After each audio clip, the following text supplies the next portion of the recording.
Hey, yo, Pro Wrestling Podcast listeners, welcome to the show where we don't sing it, we bring it. Help us out and click subscribe to show your support. While you're at it, if you are a YouTube user, make sure you click the bell to enable notifications so they let you know every time a new episode of the Pro Wrestling Podcast goes online. Make sure to follow us on our Discord community, Pro Wrestling Podcast, and make sure you stop by our major partner, www.tsj101sports.com. The Pro Wrestling Podcast is now the official wrestling podcast of TSJ Sports. Make sure you check them out for all the news and rumors in the world of professional wrestling and every other major sport out there. Check out TSJ101sports.com. Hey guys, are you sick and tired of dropping $60 to $100 for the latest and greatest wrestling video game? Stop immediately. Go to Wrestler Unstoppable. It's available exclusively through Facebook. Create a wrestler. Sign contracts, get involved in the storylines, headline pay-per-views, even build your own corporation, all included in Wrestler Unstoppable, available now. All Facebook users get it totally free. If you want to become a member of the Pro Wrestling Podcast family, you want your name in the shoutouts like our buddy Mike and Lansdale, that's all cool. Check out our Patreon page at patreon.com/Pro Wrestling Podcast. Sign up today. Don't forget we got loyalty rewards. Any $15 a month contributor gets to co-host an episode of one of our shows, and $7.50 a month contributors will put you in a drawing to also host an episode with myself. Hello, everybody. Welcome to this live episode of the Pro Wrestling Podcast. We are live right now for a very specific reason. One, obviously, we've got Summer Slam tomorrow night. We got to get our predictions out there before the show, but more importantly, we just saw the end of WWE NXT Takeover Toronto 2, and wow, just wow. What an incredible show. For the people who still tune in on Mondays and Tuesdays, watch Raw and SmackDown, and think that that's the be-all, end-all of professional wrestling, I don't know what you're thinking. You need to be checking out these NXT shows. It's all the more reason why you need to be open to the AEW thing. Check out Ring of Honor, Impact Wrestling, New Japan on Access Television. There is so much great wrestling out there, and tonight was no different. We'll get into all that. We'll be taking questions, comments, touching on anything you want to talk about. We're going to be covering the day's news and rumors. If you come up with a question you want us to talk about, if you use whatever chat function your streaming service uses, your questions will pop right up on the screen for me. I can respond to them right away. Tell me who you are so I can give you credit for calling in or texting us or whatever you'd like to do. And if you want to give us a question for a future episode, or if there's something you want me to look into, an old pay-per-view you want me to review, I don't care, anything like that, go to the Pro Wrestling Sound Off line, 267-642-1160. It is a great place that you could send us your messages, text or talk to text. It works both ways. So we can get to the things you want to hear about. Don't forget, if you have never been to the Pro Wrestling Podcast before, check out our homepage at frowrestling.com. Preview all the topics coming to the show. See what it is you might want to talk about so you can get involved in the show. Also on that page, a couple things I want to point out. One, we love to support independent wrestling in this company, and I'm telling you right now, nothing better than going to my indie events tab where there are the promotional posters for a host of wrestling companies all over the country, all different regions. Make sure you check that out. See if there's a show coming to an area near you where you can get that really up close and personal experience you can't always get from a WWE show. So check that out. Indie events is a huge thing. Also, just went up today. My latest editorial piece is in my blog Infos Corner, also located at frowrestling.com. Check that out. So, tonight, NXT TakeOver, incredible. I mean, I literally just got done watching Adam Cole and Johnny Gargano tear each other apart. I don't know if anybody watched the end of the match. I hate spoiling things if you didn't watch it already, but hey, if you're listening to this show, you're a diehard, you already watched it anyway, so I guess we can get by that. If you were watching that show, did you notice the blood coming out of Adam Cole's back after they took the huge spot at the end of the match off the top of the cage? For those who didn't tune in, yes, the third fall of the 2 or 3 falls match was a cage match with weapons all over, from kendo sticks to, barbed wire wrapped around the top that Johnny Gargano cut a piece off of, was going to use. All kinds of stuff, sledgehammers, you name it, fire extinguishers. It was an incredible match, and it was full of excitement. And it's something, honestly, I feel like WWE must feel the pressure from AEW, because tonight they killed it. Now, the only thing that worries me coming out of such a great show is the fact that I already saw the news today that Vince McMahon wants to get more hands-on with the NXT product, which I pray to God is not the case. This show is exactly why Vince McMahon should stay away from it. It was awesome, top to bottom, whether it was Shayna Baszler retaining her championship, the Undisputed Era, not getting the tag team titles. A lot of people thought maybe they would take the titles here so the Street Profits could go to Raw. Didn't happen. So there's a lot there. There's a lot to unwrap. And I really think that when you look at the type of caliber of matches that we saw tonight on NXT TakeOver, it blows anything on Raw or SmackDown away. It really does. I'm not trying to take anything away from Kofi Kingston's championship run or Seth Rollins or Becky Lynch or anything like that. But what we saw tonight on display, NXT TakeOver Toronto 2, was far and away better than what we've been seeing on Raw and SmackDown. I'm sorry, it just is. Closest thing I think right now on either brand might be the AJ Styles Ricochet stuff. Otherwise, this show killed it, and it was absolutely spectacular. If you haven't seen it, make sure you catch the replay on WWE Network. It is worth the watch. I'll be rewatching that several times, especially that 2 out of 3 falls match. I do want to point out that John the Sports Guy is tuning in tonight from Marfa, Texas. John, great to see you. I missed you, buddy. Haven't seen you in a little while. John is one of my most loyal followers and one of my best buds when it comes to wrestling, and I'm so glad to hear from him. Great to see him tuning in tonight right after TakeOver. John, I'm hoping you got a chance to check out the show. If you did, feel free, shoot me a question if you got anything, or give me some reflection. What did you think of the show? And that goes for anybody tuning in right now. Give us some questions, give us some feedback. What did you think of TakeOver? It was a great show, if you ask me, and I really feel like the beauty of TakeOver was they didn't overdo it. They didn't put in, 15 matches so that by the time you're halfway through, you're just looking forward to the final match. You just want the pay-per-view to be over. It wasn't like that.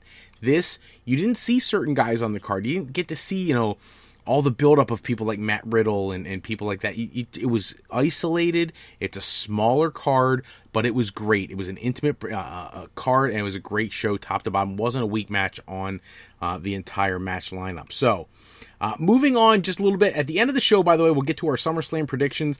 That should be a lot of fun. A lot going into that show. But ahead of that, the word on the street this week is that the match between Trish Stratus and Charlotte that'll take place tomorrow night will be the last dose of Stratusfaction we ever get to see. Trish Stratus hanging up the boots after this match. And if you think about it, what better way to go out than taking on arguably the best in the business today? And I say arguably because I know there's a lot of Charlotte haters out there who think that she was just hand-fed everything.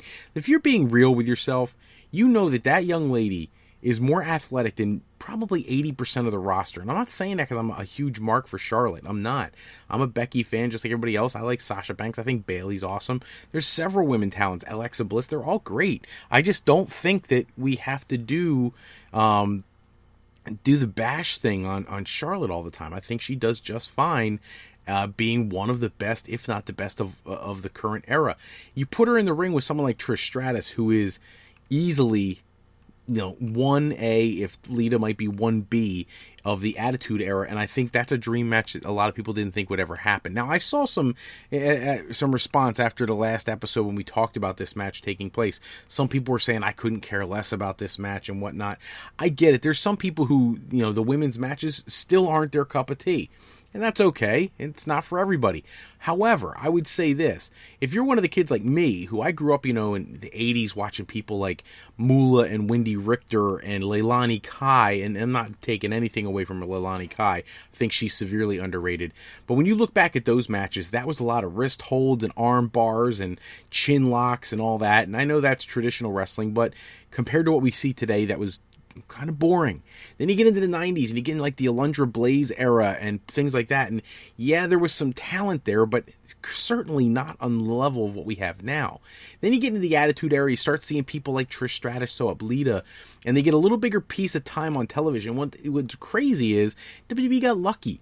Not only were they able to be, the eye candy for everybody, but they were the somewhat talented ladies who just never got a long time to work in the ring. And as you go through the years and you see some of the other ladies that come up through the women's division, you'll realize that the women's evolution really started with Trish and Lita. before anybody. I know there's always conjecture about Gail Kim and Awesome Kong main eventing and Impact and this and that.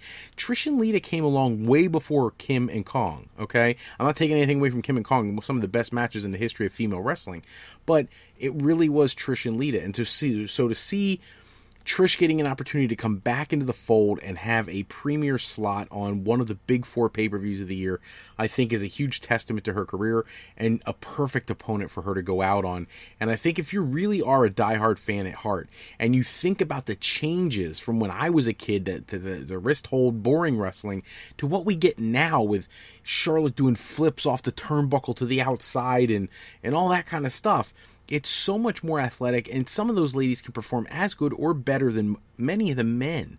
So I think the match should be solid. It's more on Trish to make the match work than it is Charlotte. I'm sure Charlotte can go out there and have a match with a broomstick like Ric Flair always used to say. But I'm hoping they put together a Mat Classic, and most importantly, I'm hoping WWE decides to give them enough time to tell a story in the ring, and it doesn't turn into a Goldberg Undertaker 2 type situation where, the returning veteran can't go as well as they used to when they were younger, and we get kind of a flop match. I'm pulling for a great, great match, and I hope these two ladies tear it down. WWE in the news this week, negotiating a potential purchase of Fight, which is the network that broadcasts and streams many of the independent wrestling companies all over the country and the world. And at first everybody's like, this is a bad thing because WWE would then, shut those places down. I don't buy that. When you think about the conversations that were on the quarterly telephone call with the stockholders and whatnot, WWE wants to increase their network footprint and increase what their offerings are, and they want to introduce multiple tiers. And if they buy Fight, which Fight is vehemently denied that they're in negotiations at all, so let's be honest, this is just a rumor at this point, but if that were to happen, I think what it would be is a way for WWE to offer another tier to their streaming service for the WWE Network, offering you access to a lot of these other promotions. Let's be honest, WWE doesn't necessarily interested in AAW or places like that, MLW or WLW or MCW. They're not worried about all those. But if you can get access to them through buying out the parent company of the streaming service that they're contracted through and then put their programming on your network, really, it's a win for everybody. Because let's be honest, on the best pay-per-view Fight TV purchase history ever, for any of those small promotions, you might get 1,000, maybe 2,000 people who tune in. WWE Network has 1.5 million subscribers. So if you're AAW or you're MCW down in Maryland, Baltimore area, and you go and you put your show out and WWE puts it on their network through one of their tiers and 1.5 million people start seeing your show, well, you know what? There's a possibility you're going to see increased revenue at your local events because people now know who you are. So I think it would actually be possibly a good thing. Now, the only people it might hurt would be All Elite Wrestling because that's their partner they're using to stream over in Europe. But we'll have to wait and see how that would turn out. Those two companies, they're looking to go to war anyways. WWE versus AEW on TV is going to go head-to-head. And that's going to happen with, rumor has it, an NXT-based product on Wednesday nights going directly from 8 to 10 head-to-head with AEW on TNT. And that would debut sometime early in October. If I was WWE, I'd put it out the same night.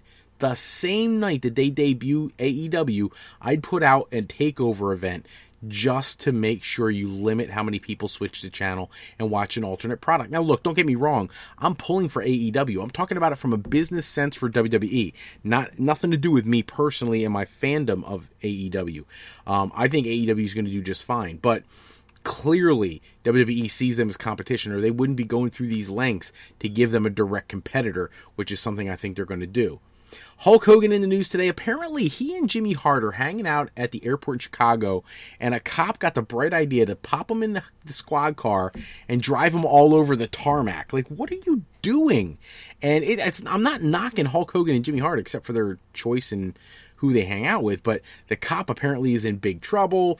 Hulk Hogan in the news for a not so great thing yet again. You gotta wonder like what WWE's thinking right now. It's like one of those like scratch your head, just shake your head side to side, like, oh my god, what an idiot. But whatever. It's the cop's fault, not Hulk Hogan's. Hulk Hogan's just going along for the joyride. He's not the guy who has to worry about the security and everything else. So funny that he ends up in the news for that. Wanted to give you guys a G1 Climax update. I don't know about you guys, but I've been tuning into Access Television as often as they put the G1 Climax on there, and the matches have been sick. Incredible wrestling, and most importantly, we now have a winner for Block A. The winner of Block A is Kota Ibushi, who comes out of nowhere. He ends up wrestling Kazuchika Okada last night in the last night of Block A qualifying, and he ties Okada with 14 points. But because he defeated Okada last night, he holds the tiebreaker. So Kota Ibushi will represent Block A. Now, Block B, much more complicated. Jon Moxley sits at the top of the point standings, but he's tied with 3 other people. And everybody has different tiebreakers against each other. So Naito has a tiebreaker over Naito, but Naito has one over Goto. And it's really strange how all these guys all have 10, 12 points, whatever it is, and they're all sitting at the top 4 of them, and any one of them could walk out as the winner of Block B. Now, my original prediction was it was going to be Okada versus Moxley. Moxley would win and then face Okada at Wrestle Kingdom. Obviously, that's not the case because Ibushi just won Block A. So maybe they pull a swerve here. Maybe they give it to Naito and have he and Ibushi duke it out for an opportunity to challenge Okada. I know Kota Ibushi did sign that, what he considered to be a lifetime contract with New Japan. If that was the case, and if that really is legitimate, at some point they need to start looking at what they have to do to get Kota Ibushi as their premier star. So one of the ways they could do that is have him win the G1 Climax. He already beat Okada in the tournament, and then have him go to Wrestle Kingdom and take the championship. But we'll have to wait and see if that happens. Otherwise, you gotta be tuning into Access Television. These matches are incredible.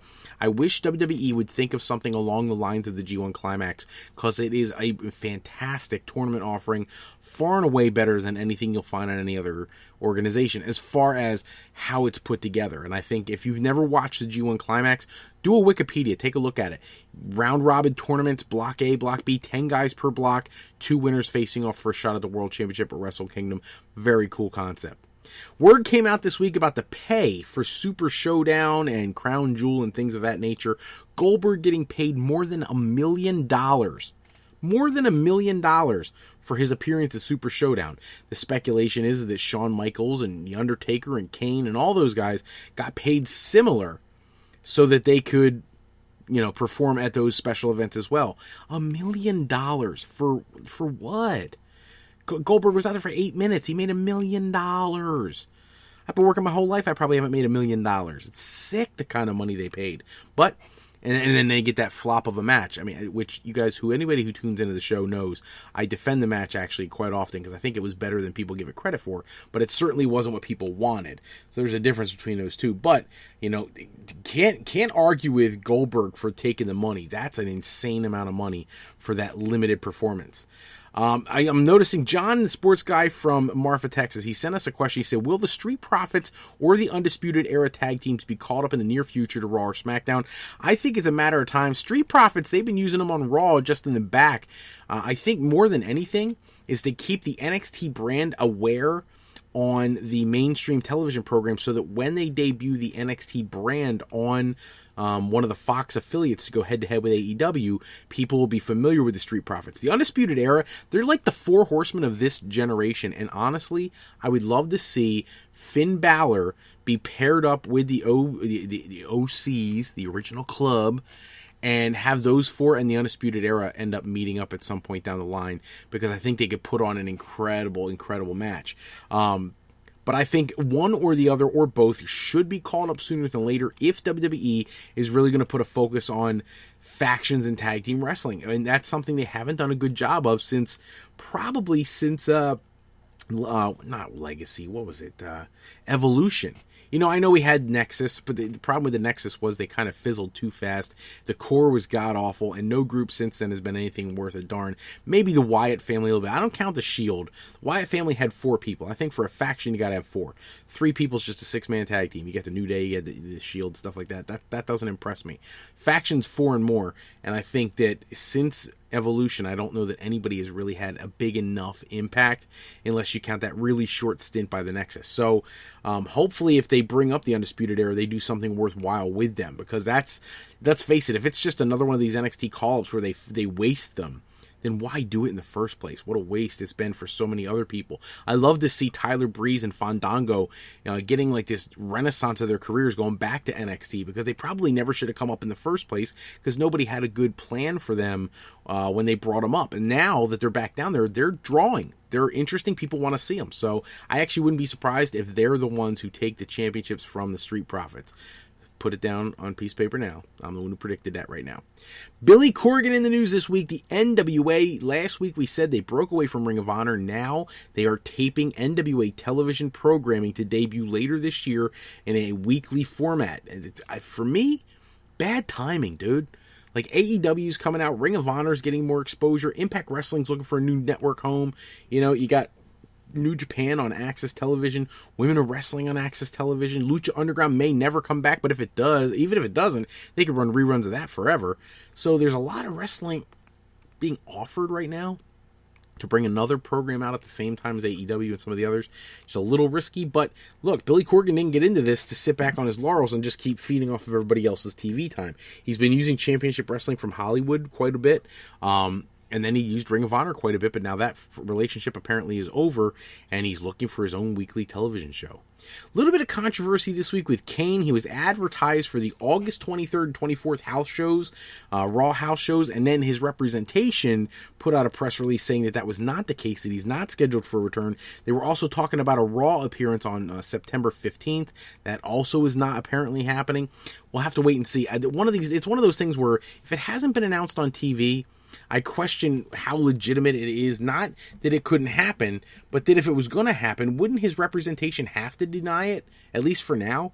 That way they don't spoil the big return and the shock and awe when he shows up on one of those shows.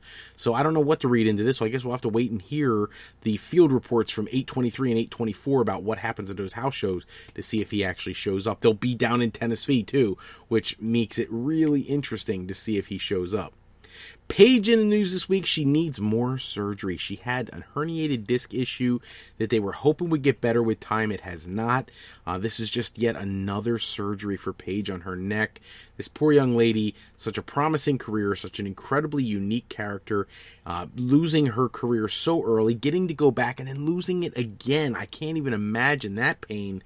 And now having to have more surgery, and she's... honestly, right now, when you're working in a supplementary role, like as a manager and whatnot, you really want her to be on TV right now. The Kabuki Warriors getting ready to challenge for the Tag Team Championship this coming Monday. It's really a great time for her to be out there with them, and instead she's going to be going under the knife again. Just wish her well. Pro Wrestling Guerrilla Battle of Los Angeles. If you have not checked out the field of wrestlers that are going to be at the PWG Battle for Los Angeles, you are missing out. Now look, guys know that I'm a big proponent of independent wrestling, but Pro Wrestling Guerrilla has been killing it for years.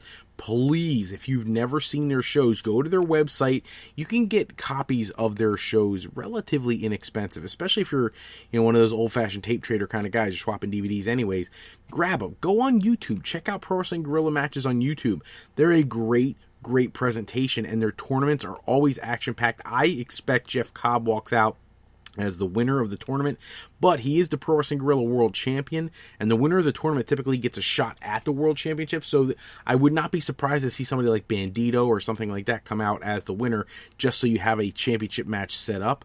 But it's almost like G1 Climax. It's a unique tournament offering some standard matches, some three-ways, all kinds of craziness, all culminating with a triple threat match to crown a winner for the Battle of Los Angeles. And I think the matches they could put together with the talent that they have going to that show is going to be just off the charts. Check that out. All Elite Wrestling pay-per-view plans for the year. It looks like they want to have 4 pay-per-views in addition to their weekly TNT shows. They're planning another one before the end of this calendar year, so of course they're going to have All Out, but then they also have another show. They are going to take off for Christmas to allow their talent to spend time with their families, but they are going to be back on for New Year's, where they'll probably will have to go head-to-head with the bowl games, probably something to do with WWE Raw or some kind of WWE product. So, but it's great to know that they're planning ahead for some of that stuff. Their tickets this Friday go on sale for their Boston and Philadelphia shows. I know I'll be trying to get my hands on some of those Philadelphia shows. Go to AEWTix.com to pick up your tickets starting Friday. I believe it's at 1 o'clock. And then they also announced this week that week 2 of their TNT television show is when they're going to kick off the tag team tournament to crown their tag team champions. And of course, the Young Bucks will be involved in the very first match. Should be a great tournament. They are really putting a focus on tag team wrestling. And I think that one of the things we need to keep an eye on is week 1, when Chris Jericho says he's bringing a couple guys in. Is he going to bring LAX with him? Is he going to bring Enzo and Cass, which is who I predict he's going to bring? Whoever he brings, clearly they'll be involved in the tag team tournament as well, so long as they sign a contract with AEW. I hope that's what happens. We'll have to wait and see. So a little bit of concern this week with Ring of Honor. They had a couple house shows, and they were not pulling in the kind of audiences that you would expect. About 1,000 people at the Global Wars show, and that's scary. If you look online, you can see pictures of a very, very empty arena. Now, the standing room and the ground, like the floor seats, were fine. There's plenty of people there. But as you look up into the risers, Ring of Honor attendance is dipping. It's not just WWE that's hurting for attendance. Everybody's having a little bit of an issue. Now, some of the smaller companies were running at the exact same time. The Young Bucks were wrestling at the same time in a different location. They were packed. So it's not like an industry standard that attendance is down, but clearly Ring of Honor needs to do something about, one, you pick a different venue that's not quite so big so it doesn't look like you're missing a good segment of your audience. You shouldn't have to black out so much of the arena. Book a smaller venue if you have to. In the end, you got to start putting together some bigger stars so people want to come see what you got. I mean, look, right now they're surviving on the Briscoes and Jay Lethal. That's really their big thing. Matt Taven's fantastic, but he's not as big a name as Jay Lethal or the Briscoes. You need to start cultivating some more talent and putting some new, unique pairings out there. And why Marty Scurll hasn't been given the Ring of Honor Championship at this point is beyond me. He absolutely deserves it, but word is his contract is up soon, and when it comes to due, there's a very good chance he could leap over to All Elite Wrestling for their television debut or shortly thereafter. Gonna have to keep an eye on that. Impact Wrestling in the news this week apparently has big plans for Sami Callihan. It is rumored that he is already booked to win the Impact Wrestling World Championship very soon. People are very happy with his work. He's kind of gotten past the baseball bat to the face incident from a year and a half ago, and he's really turning into one of their premier talents. Defeated Tessa Blanchard to become the number 1 contender for the title. Brian Cage has been dealing with all kinds of injuries and whatnot, so I wouldn't be surprised if he needed a little bit of time to heal up a bit. So it looks like Sami Callihan is sometime in the near future probably getting his opportunity to have a run with the Impact Wrestling World Championship. Speaking of Impact Wrestling, I love seeing what Gail Kim put out there about WWE not using their Japanese women stars in an effective way, and I agree with her completely. You know, the fact that we waited and thought we were going to be seeing the Kabuki Warriors take the tag team titles from the Iconics, it doesn't happen, and then this mixed match of Bliss and winning the tag team titles out of nowhere, never having a tag team match prior. I just have a problem with the way they're handling that whole division right now. And so, Nikki Cross, I got no problem with her. I have no problem with her and Bliss teaming up to win the championship, but give them some time in the ring as a tag team before you make them the number 1 women's tag team in the entire company. That's where I have an issue, and that's what WWE doesn't seem to get. And apparently it was in the news that Vince McMahon never even wanted these women's tag team titles. It was something that was kind of, he submitted and allowed people to have, but he had no plan for them. So they're kind of, it's just like a, winging it kind of thing when it comes to the Women's Tag Team Championship, which is ludicrous. There's some incredible teams they put together with their roster. It's deeper than ever. So hopefully they get their stuff together and start doing something meaningful there. Want to talk about Matt Riddle this week. He had issues with Y2J and Goldberg and Booker T and Lance Storm. He's been arguing with everybody on Twitter. Now here's the thing. I can appreciate everything Matt Riddle has done in his mixed martial arts career, in his independent wrestling career, now that he's in NXT. I know a lot of people think he doesn't connect with the fans the way they were hoping, but at the end of the day, if you understand Matt Riddle's character, he's connecting exactly the way you would want him to. The issue I have is one, his problems with Goldberg show his inexperience, because he can keep complaining about the quality of Goldberg's matches all he wants. He hasn't drawn a nickel yet, and Goldberg was one of the biggest stars in the history of the business. As far as draw, I don't care what his wrestling, repertoire was. Now, if you go back, I spent a good amount of time this week going back watching old episodes of Nitro just to take a look at Goldberg right around when he won the championship from Hulk Hogan, and then a few months after that. And you watch some of his matches, and he was doing, MMA style moves, leg lock, takedowns, spinning kicks, and all kinds of stuff like that he doesn't do anymore. But that's because he was a lot younger. So Goldberg, was he ever a mat technician? Absolutely not. But he wasn't as bad as Matt Riddle makes him out to be. And Matt Riddle needs to stop. Like, seriously, dude, we love your character, but dude, stop. Because it's like he's trying to generate heat to build his brand himself, and all he's doing is looking like a fool, because how can you argue that Bill Goldberg isn't a big star? You know, all people wanted to see for a long time was Goldberg versus Austin. So that's ridiculous. Booker T was I thought Booker T was as diplomatic as you could possibly be about Matt Riddle's comments, and then Matt Riddle fired back at Booker T. He made fun of Lance Storm for being boring and never drawing a dime, which, by the way, Lance Storm did very well in ECW. He was an incredible draw when he was with the Impact players.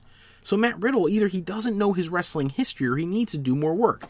Now, I got to tell you, the highlight of the week was watching Y2J, Chris Jericho, responding to Matt Riddle. First, he gave him some advice. He took it straight out of his book and told him how he should be approaching veteran wrestlers, and telling him how ludicrous it is when he makes fun of them, because then if he beats them, all he did was beat an old guy, and if they beat him, then all he did was lose to an old guy. It makes him look bad no matter what happens. More specifically, when Matt Riddle was throwing out all his trash talk about Y2J, I love that he did the little video vignette to go with it, where he pans back and he smiles at the camera, because then Chris Jericho, in the highlight of the week, does the exact same thing, wearing a purple bandana, and does the whole video thing where he stares at the camera the same way and smiles like Matt Riddle and turns it into like this most ridiculous, ludicrous face. It was so funny, and I thought that was like the best thing I saw all week. I'm noticing John the Sports Guy putting out there, are there talks of Sasha Banks returning to WWE? Bayley recently was interviewed on a podcast and said how bad it was that they didn't get to defend the tag team titles as the first tag team champions for very long. I've heard that too. The Sasha Banks thing is perturbing to me. It really bothers me that, you know, she thought they should have had a longer run. I get it. I agree with her. But at this point, what are you proving now? Are you going to wait out your contract, and then they're going to extend it because you weren't hurt, and it's kind of like I'm sure she got some kind of signing bonus and all those other things, and you just walked out. So I'm sure they'll extend her as long as they can, and all you're doing is sitting on the sidelines hurting your fans. Your fans want to see you wrestle. And what are you complaining about? Because you didn't get to keep a championship that's decided by a guy who sits in an office anyways? It's not like you guys legitimately are beating each other up to take these things. They're decided for you. So you're mad. They gave you the honor of being the first champions. They put them on the Iconics for a reason. And now it's only benefited Bayley to not be in that division. You know, if Sasha Banks comes back, it would benefit her, because she would be, guarantee you, the first person in line for a match with Becky Lynch. The first match Becky Lynch would have that matters since WrestleMania. Because let's face it, the Lacey Evans stuff was boring. This Natalya stuff, boring. They need a legitimate threat for Sasha Banks, or for Becky Lynch, and Sasha Banks could be that. But they haven't announced her coming back. I would not be surprised if she shows up, and shows up very soon. Now, the problem is, do you put her on SmackDown where she could attack Bayley, go heel, and be mad at Bayley because she kept going without her? Or do you put her on Raw where she could face Becky Lynch and be the legit threat to the Raw Women's Championship, which is something she probably should do? Now, what really plays into this is whether or not Ronda Rousey is coming back soon. Rumor has it, it's not working out as well as she would have liked to become a mom. And if that's the case, look, maybe her body went through so much during her MMA days that she's not able to do that. I don't know. I'm not going to speak for her. I'm not breaking any news here. But I just think that they need to think about what their long-term plan is. And if Ronda Rousey's coming back, there was rumors right after WrestleMania that they wanted to do the Rousey versus Becky Lynch rematch at next year's Mania. I'm fine with that. But if they do that, then Sasha Banks needs to go to SmackDown and attack Bayley. If they don't do that, and if she is staying away and still wants to try to do this family thing, then I think you put Sasha on Raw, because it's a bigger draw for the Raw Women's Championship. That's just what I would do. Last thing of the night, the XFL. Not that we want to end on a non-wrestling note, so to speak, but the XFL is having their draft. It will be in October, starting this week. They started signing wrestlers, and what they do is they're putting them through drug screening, background checks, all this paperwork, and then if they qualify, they're given a contract. It's a standard contract for all XFL players, and then in October, those who are eligible, there will be a draft. 70 players will be taken for each team, and then they'll start the process of getting ready for the season. I think this is an awesome opportunity. I know Trent Richardson, who did very well with the Alliance of American Football, or whatever they called it earlier this year. I know he was at one of the tryouts. There's several recently departed NFL talents who have gone to try out to some of these tryout events and are receiving offers this week. And it should be a very exciting opportunity for those guys. And look, they're not going to compete with the NFL. I don't think that's the plan. I think the plan is to give people yet another opportunity to be able to see football throughout the entire year. That's something that the AAF didn't do so well because they didn't have the funding or whatever. Vince McMahon's nuts. He'll put as much money, time, and effort as he needs to into that product just to make sure it's a success. So, going to have to keep our eyes on how that goes, but I'm actually happy to hear about the draft and all that kind of stuff. That, I'm a fantasy football player, so whenever I hear that kind of stuff, those feelings get going in my brain. I'm looking forward to the NFL season as it is. I got my drafts coming up very shortly. So when I hear about the XFL doing one, I'll be tuned into that. Hopefully, I would love to see them put that on the network. That'd be very cool. Or at least getting on a network of some kind so people can see who's going to go to what city. I think it would be an exciting thing to present to the people. That's all the time we have for this episode. Check back with us next episode. We'll run down all the latest wrestling news and rumors. Special thanks, as always, go out to bensound.com and purpleplanet.com for producing any music and sound effects we use in our shows. Today's podcast sponsored in part by a game from Beazle Games called Sketchy People. You get to showcase your artistic side in their game from Beazle Games by going to frowrestling.com, click the icon in the middle of the screen, and pick up your copy today to get some artistry going in your family game night. And to alleyrepair.com, contact Alley Repair today for servicing of all your classic skee-ball, pinball, and arcade game needs. If you're looking for your next career move, you're considering college, university life, or maybe you just need some formal training for your next career decision, go to our sister website at frolifeplanning.com for all your higher education needs, as Fro Life Educational Planning is for today, for tomorrow, and for life with Fro Life. I'm Fred Froelich, better known as Mr. Fro. I want to thank you so much for taking a few moments with us tonight. If you're looking for more wrestling news and rumors, don't forget to go to www.tsj101sports.com for their articles on the world of professional wrestling. Check out my blog, In Fro's Corner, located at frowrestling.com, and make sure you support indie wrestling by going to my indie events tab on frowrestling.com. We can't hope you guys are having a blast. Wait a minute. Stop the music.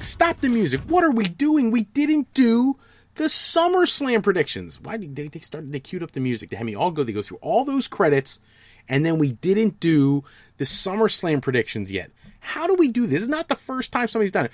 Whoever that was, they're fired. They're absolutely fired.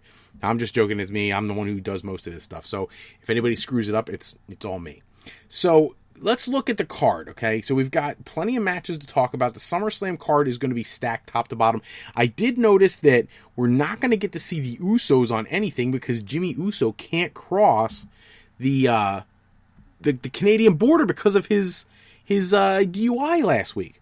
Like, if I'm WWE at this point, I'm really tired of the Uso issue. You know what I'm saying?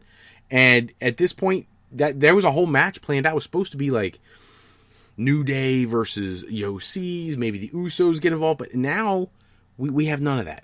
We have absolutely none of that, and that's really, that goes to character. And look, I don't know why they showed up on Raw the same week as they had issues, but whatever. But the match card itself, so we're going to start at the bottom of the card, because I hate to call it that because all the matches are solid, but Oney Lorcan versus Drew Gulak, it's for the Cruiserweight Championship. It'll probably be on the kickoff show. Gulak's going to retain. Oney Lorcan's nowhere near ready to do anything of sizable impact. Of course, we have, so the prediction is Drew Gulak. Trish Stratus versus Charlotte. Look, here's the deal. It's a send-off match for Trish Stratus. I'm sure Trish will do just fine, but Charlotte Flair is going to walk out as the champion.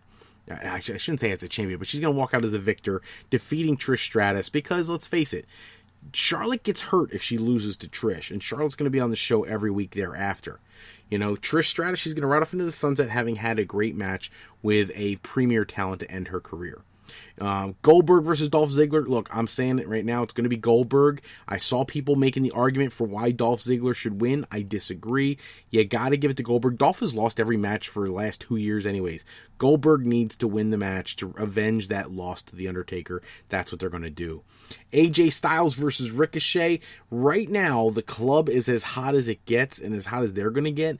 I'm concerned with this because if you have AJ Styles win, it really cools off Ricochet, and he was really building up to something special. And Paul Heyman is very high on Ricochet. So what do you do here?